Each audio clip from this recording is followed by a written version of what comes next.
नमस्कार मित्रों, मैं एस.वी. भारद्वाज आपका दिल से अभिनंदन करता हूं। दोस्तों, आज हम मकर राशि तथा मकर लगन के लिए दोस्तों जैसा कि आप देख रहे हैं इस टाइटल को, 9 जुलाई से लेकर 24 जुलाई तक की बात करेंगे। ये 15 दिन कुछ खास होने वाला है। मंगल करेंगे, मंगल। जी हाँ दोस्तों, मंगल की चर्चा होगी। महत्वपूर्ण है ये चर्चा क्योंकि मंगल आपके 11वें भाव के मालिक होते हैं, लाभ के मालिक होते हैं। मंगल की स्थिति यूँ तो वृषभ राशि में गोचर कर रहे हैं, बुरी नहीं है, अच्छी है। वृषभ राशि शुक्र की राशि है। शुक्र आपके योग कारक प्लैनेट हैं, तो शुक्र के घर में किसी भी ग्रह का होना आपकी कुंडली को बल देता है। तो मंगल की स्थिति वैसे भी 11वें भाव को देखता है, अपने भाव को देखता है, तो बहुत अच्छी है। परंतु हम कुछ और चर्चा कर रहे हैं, जैसे कि इस टाइटल को देख रहे हैं, रोहिणी के मंगल।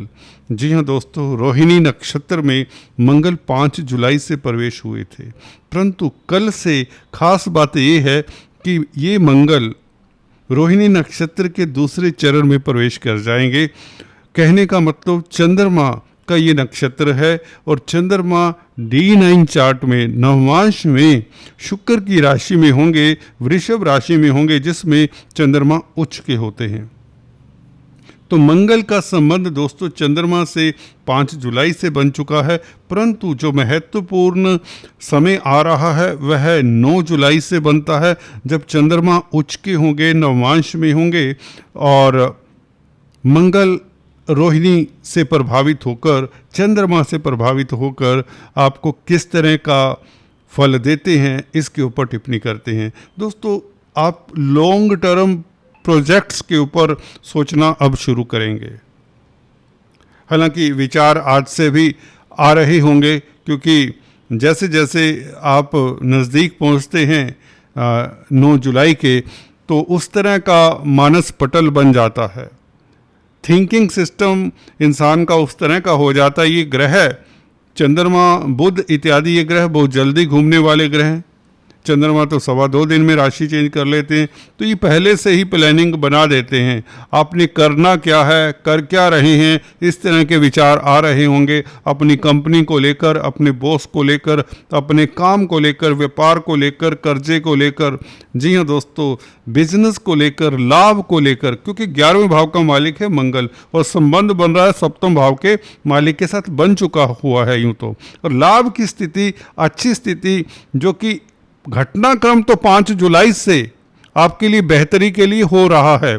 कुछ ना कुछ पर्दे के पीछे कोई ऐसा जोड़ तोड़ हो रहा है कि इस व्यक्ति को कहीं ऊंचा पद दे दिया जाए, नॉमिनेट कर दिया जाए, या इस व्यक्ति को कोई और भी ऐसा रिस्पॉन्सिबल पद दे दिया जाए जिसके बारे में आप अभी विचार भी नहीं कर रहे, या कहीं ऐसी अपॉर्चुनिटी आ जाती है आपके रास्ते में अचानक से जिसके बारे में आप सोचते नहीं। ज़्यादा ये होगा कि अकस्मात ढंग से आपके रास्ते में कैरियर को लेकर कोई अपॉर्चुनिटी आएगी, क्योंकि शुक्र अष्टम भाव में बैठे हैं, केतु के साथ बैठे हैं, जो कि अचानक होने वाली घटनाओं के जनक हैं। केतु भी और अष्टम भाव भी अचानक होने वाली घटनाओं के कारक हैं। तो शुक्र का अष्टम भाव में बैठना, अपनी राशि से 10th हाउस से 11वें में बैठे, हालांकि शत्रु राशि में है, फिर भी स्थिति शुक्र की इतनी बुरी नहीं है as far as career is concern. इसकी चर्चा हमने पीछे वीडियो में की है। हम बात कर रहे थे मंगल का रोहिणी नक्षत्र में प्रवेश। जैसे कि बताया, आप लॉन्ग टर्म स्टेबिलिटी को ध्यान में रखकर अब कार्य करेंगे। अगर आप कोई जॉब के लिए अप्लाई कर रहे हैं या कोई इंटरव्यू देना है, तो बहुत सोच विचार कर आगे बढ़ेंगे। अच्छी बात है। फाइनेंशियल सिक्योरिटी आपके दिमाग में रहेगी इस अवधि में।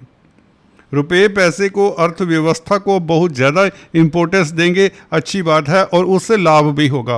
अगर आप स्पेकुलेशन का कामकाज करते हैं, कोई ट्रेडिंग करते हैं, किसी भी तरह की ट्रेडिंग करते हैं, कोई बिजनेस करते हैं, उसमें भी आप सोच समझ कर आगे बढ़ेंगे। अच्छी बात है, क्योंकि 11वें भाव को मंगल देख रहे हैं, चंद्रमा के साथ संबंध है, तो व्यापार में आपका बौद्धिक बल कमाल का होगा। बुध अपनी राशि में कल ही प्रवेश हुए, तो निर्णय आपके अब अच्छे होंगे। भले आप कहें बुध वक्री हैं, वक्री बुध डिसीजन गलत नहीं करवाता, याद रखिए, वक्री बुध अगर अपनी राशि में हो दोस्तों, या मित्र क्षेत्रीय हो, उच्च का हो, मैं फिर से रिपीट कर देता हूँ, ये बहुत इम्पोर्टेंट पॉइंट है जो अक्सर शायद आपको नहीं मालूम होता।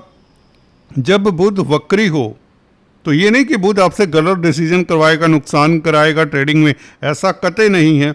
बुध की स्थिति, बुध की राशि, बुध मित्र क्षेत्रीय है, शत्रु क्षेत्रीय है, अपनी राशि में है, कैसे ग्रहों के साथ बैठा है, ये सब आपको देखना होता है। तो बुध सूर्य के साथ है, मित्र के साथ है, अपनी राशि में, भले वक्री है, डज नॉट मैटर। इसके कारण ये होता है कि आप पिछले जो नुकसान को देखेंगे, पिछले दिनों को याद करेंगे व्यापार को लेकर, या किसी को आपने कटु वचन कह दिए, बुध स्पीच का भी कारक है, तो उसके ऊपर कुछ पछतावा हो सकता है, या अब ये मौका देता अपनी राशि में आने के पश्चात कि आप संबंधों को घर में भी कई बार होता है, आप बच्चों को भला बुरा कह देते हो, तो आप उसके ऊपर कई बार पछतावा करते हो या उसको करेक्ट करने की कोशिश करते हो। दोस्त के साथ ऐसा हो सकता है। तो ये वक्री पीरियड ये बताता है कि वाणी से संबंधित कुछ हुआ पीछे, उसके बारे में आप उसे करेक्ट करने की कोशिश करते हैं, क्योंकि अपनी राशि में आ चुका है बुध। व्यापार में कोई घाटा हुआ, अब घाटा ना हो तो आप उस तरह से प्लान करते हैं, तो ये अच्छा इंडिकेशन है। सूर्य का साथ है, इससे बड़ी और बात क्या हो सकती है। और डबल विपरीत राजयोग है। अगर नुकसान आपने उठाए हैं या रिश्तों में कहीं कड़वाहट आई है, तो उसको प्लग करने के लिए, उन रिश्तों को मरहम लगाने के लिए समय बहुत अच्छा है, बुध ये बताता है। और इधर देखिए, ये रिश्ता ज़्यादातर पत्नी के साथ हो सकता है कि बहस वाला हुआ हो, ये बच्चों के साथ हो सकता है, ठीक है, क्योंकि शुक्र बच्चों के भी मालिक हैं, पत्नी के कारक हैं। बुध इस तरह की स्थिति में है कि ये विपरीत राजयोग बनाता है। हम बात कर रहे थे परंतु मंगल की और रोहिणी नक्षत्र की। मंगल दोस्तों 11वें भाव को तो देख रहा है, इससे बड़ा राजयोग तो और क्या होगा। लाभ होगा अगर अभी तक नहीं होना शुरू हुआ, क्योंकि बुध देखिए कुमार ग्रह है जो कि भाग्य को कंट्रोल करते, वही कर्क राशि में थे। तो अभी कल तो आए हैं, अभी 7 तारीख को तो अपनी राशि में आए, तो भाग्य तो अभी संभला है, भाग्य तो अब उदय हो रहा है। तो मंगल का सप्तमेश के साथ संबंध बनाना, चंद्रमा के साथ संबंध बनाना और चंद्रमा का कल से उच्च का हो जाना D9 चार्ट में रोहिणी नक्षत्र में होने के नाते मंगल आपको वो ऊंचाइयां देने वाला है।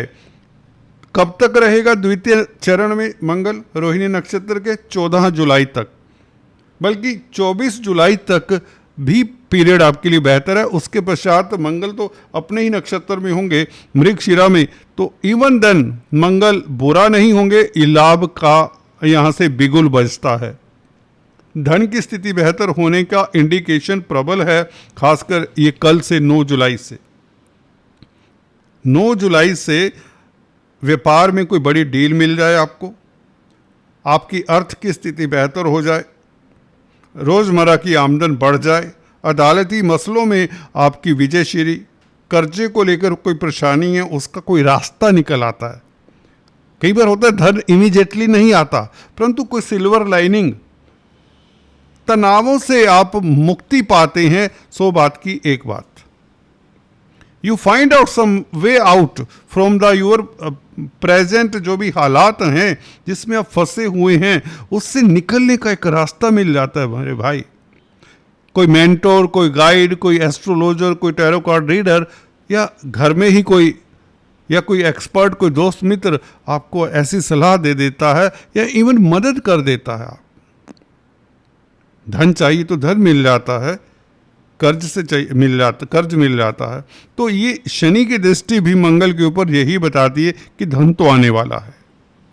जो धन पिछले कुछ समय से रुक रुक के आ रहा है या बिल्कुल नहीं आ रहा, कर्जे ने परेशान अगर किया हुआ है आपको, आपकी कुंडली में अगर इस तरह का ग्रह चक्र है, दशा चक्र है, क्योंकि ये जनरल राशिफल है, अगर आपकी दशाएं अच्छी नहीं चल रही, परंतु ये जो मंगल का रोहिणी नक्षत्र में प्रवेश करना और कल से द्वितीय चरण में प्रवेश कर जाना, जहाँ पर चंद्रमा उच्च के हैं D9 चार्ट में, तो आपको व्यापार में कोई बड़ी डील जमीन जायदाद प्रॉपर्टी का सुख मिलने के योग और विदेशों से खास लाभ के योग, मल्टीनेशनल कंपनी से फिर से कहता हूँ आपको बड़ा लाभ होगा। और इवन आर्थिक स्थिति आपकी चैरिटेबल संस्थानों से या सोशल वर्क से, समाज सेवा करने से भी बढ़ती है। इस अवधि में थोड़ी सी चैरिटी कर दें, आपको ब्लेसिंग्स की भी ज़रूरत है इस अवधि में। 12वें भाव के ऊपर बुध का प्रभाव जो कि 9th लॉर्ड है, 9th लॉर्ड जब देखिए 12वें भाव को देखे तो आपका भाग्य 12वें भाव से जागता है। बुध 9th लॉर्ड होकर 7th एस्पेक्ट से, अपोजिट एस्पेक्ट से 12वें भाव को देखता है और 12वें भाव का मालिक गुरु उच्च का है, तो आपका भाग्य कहाँ से जागेगा? 12वें भाव से। 12वां भाव विदेशों का होता है, चैरिटेबल संस्थानों का होता है, चैरिटी का होता है, दान पुण्य का होता है, अध्यात्म का है, मंदिर जाने का है। मंदिर जाइए, पूजा पाठ थोड़ा सा कर लीजिए, किसी भी दिन जाइए, अपने इष्ट देव की आराधना करें, किसी गरीब के काम आ जाएं, किसी भिखारी के काम आ जाएं, हल्का सा वैसे ही किसी का मोराल बूस्ट कर दीजिए अगर आपके पास देने के लिए कुछ नहीं है। अध्यात्म, ह्यूमैनिटी, इंसानियत के नाते कुछ करके तो देखें। 12वां भाव भाग्य जगाता है, भाग्य का मालिक बुध 12वें भाव को देखता है। आप देखिए ना, ये कह रहा है बुध, 12वें भाव की तरफ देखिए, हॉस्पिटल में जाइए, वहाँ पर किसी को खाना खिला आइए, वैसे ही खुद हॉस्पिटल में जाकर चाय पानी पी आइए, आपका हेल्थ अच्छा रहेगा। सो दिस इज हाउ आपकी ज़िंदगी में बहार सी आने वाली है। रोहिणी नक्षत्र का ये मंगल आपको ऊंचाइयां देने वाला है, धन बरसने वाला है, खासकर स्पेकुलेशन से भी, क्योंकि पंचम भाव में बैठा है 11वें भाव का मालिक। तो ये योग तो लक्ष्मी योग है, बहुत बड़ा योग है, और व्यापार का भी योग बन जाता है क्योंकि चंद्रमा 7th हाउस के मालिक है। 7th हाउस व्यापार का होता है, तो बिजनेस में कोई बड़ी डील या डेली आमदन में वृद्धि जो 10 टाइम्स बढ़ सकती है और 100 टाइम्स भी बढ़ती देखी गई है। कोई बड़ी बात नहीं, ये योग बहुत अच्छा 24 जुलाई तक जो आपको निश्चित तौर से काफ़ी फ़ायदा दे जाएगा। आपकी कई जो दिक्कतें हैं, माली हालत अच्छी कर जाएगा। दोस्तों आज इतना ही। Please do subscribe, like and share. अपना ख्याल रखिए। Thank you so much. Thank you.